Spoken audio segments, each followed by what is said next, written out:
Jack gripped the steering wheel, eyes bleary from a long shift at the mechanic shop.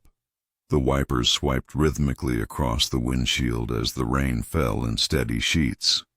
In the back seat, his 6-year-old daughter, Emma, dozed off, clutching her stuffed bunny. The glow of the dashboard lit her peaceful face. Jack smiled softly, exhausted but content. It was late, later than he liked to have her out, but sometimes life as a single dad meant compromise. As he turned onto the main road, something caught his eye. A figure hunched over on the sidewalk, barely illuminated by the street lamp. He slowed. A woman sat on the curb, soaked to the bone, her hands covering her face, shoulders shaking with sobs. She wasn't just wet, she looked utterly defeated. Jack drove past. For a moment he thought, "It's not my business. She'll be okay. Someone else will help." But 10 seconds down the road he pulled over. His gut wouldn't let him leave her there. He reversed and parked. The rain drummed on the roof as he looked back at Emma, still asleep, then stepped out into the storm. His boots splashed through puddles as he approached her slowly, unsure how to start. "Ma'am, are you all right?" She didn't look up at first. He crouched beside her, careful not to alarm her.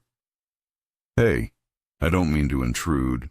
I just saw you out here and I've had days like this." At his words, she finally looked at him. Her face was streaked with tears, soaked hair clinging to her cheeks. Her eyes were red and tired, full of the kind of sorrow that comes from more than just one bad day. "I'm sorry," she said hoarsely. I didn't know where else to go." Jack took off his coat and wrapped it around her shoulders, even though he'd be cold the rest of the night. "You don't have to apologize. You're not alone tonight." She stared at him, bewildered by the gesture. Strangers didn't do this, not in real life. But Jack wasn't thinking about rules or boundaries. He was thinking about what he'd want someone to do if it were Emma out here one day. "I'm Jack. My daughter and I live a few blocks away. If you need a place to dry off, just for tonight." The woman hesitated, then nodded. Her voice trembled. "Thank you. I'm Rachel." Jack helped her to her feet, in the rain. On a dark curb, 2 lives quietly shifted course. Back at Jack's small but warm apartment, the rain still whispered against the windows. Emma was tucked into bed, already fast asleep, while Jack set a blanket around Rachel's shoulders and handed her a steaming mug of tea.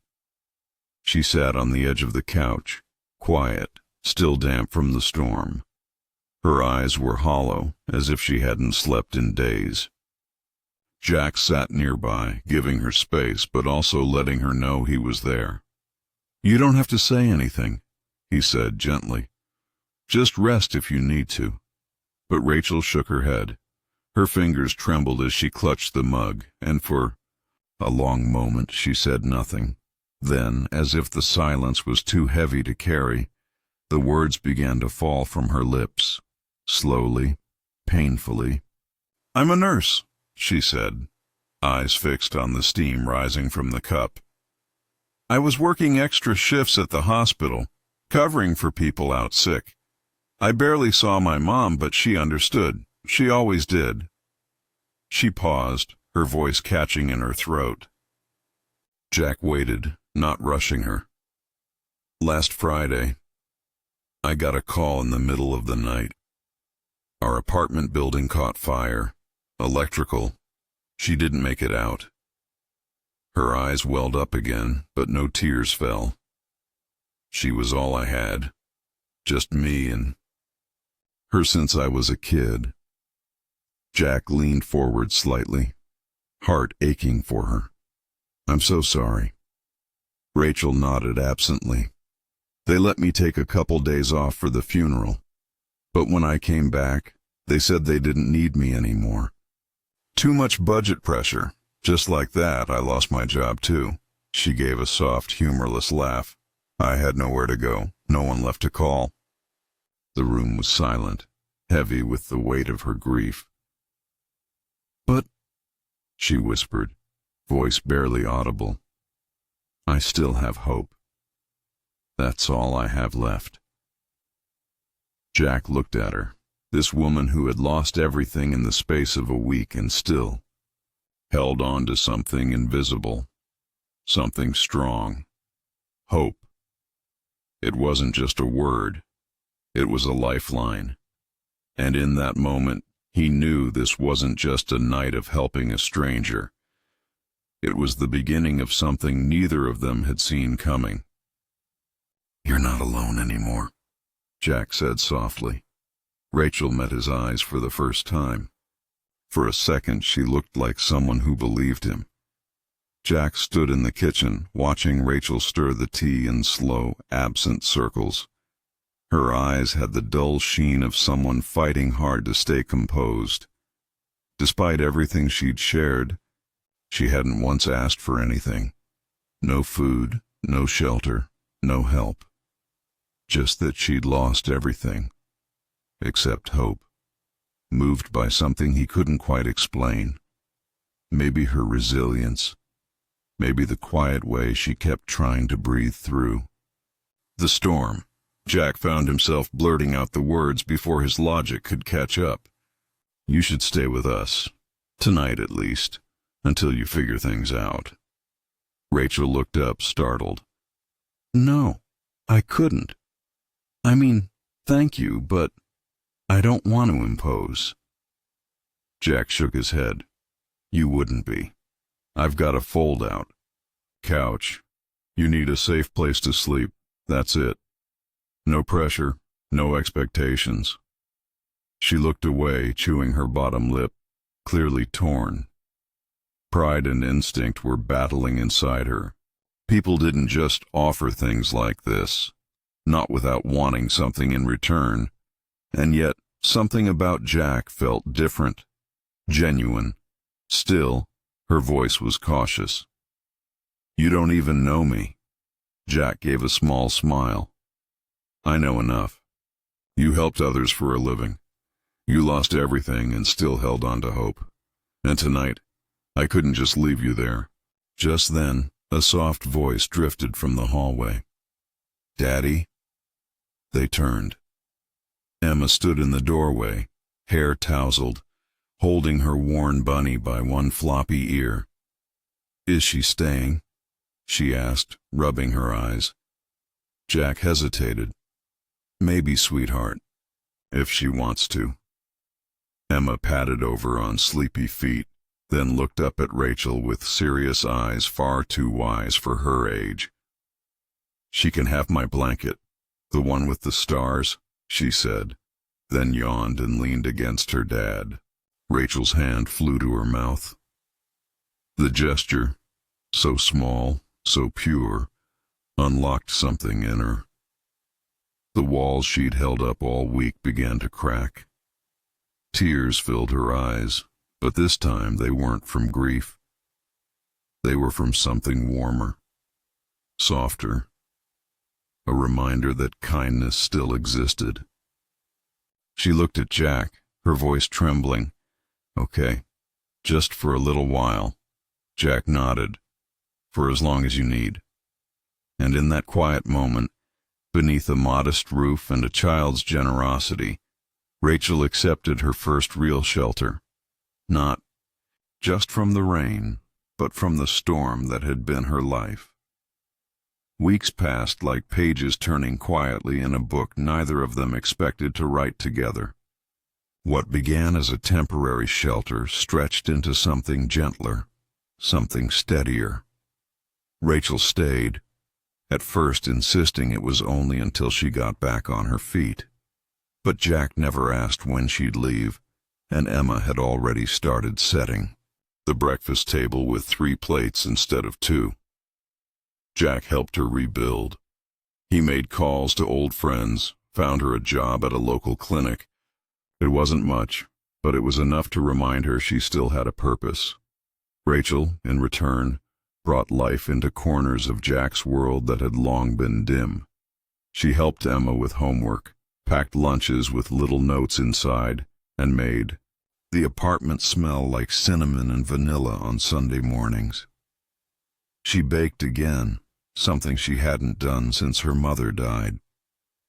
Jack, who hadn't sung since his wife passed 5 years ago, found himself humming while doing dishes, and sometimes even breaking into full verses that made Rachel laugh. They didn't talk about the pain much. They didn't have to. It hung in the air between them sometimes, but it softened in the warmth of fresh cookies, shared smiles, and Emma's innocent joy. One night, after Emma had gone to bed, they sat at the kitchen table, the last of the tea growing cold between them.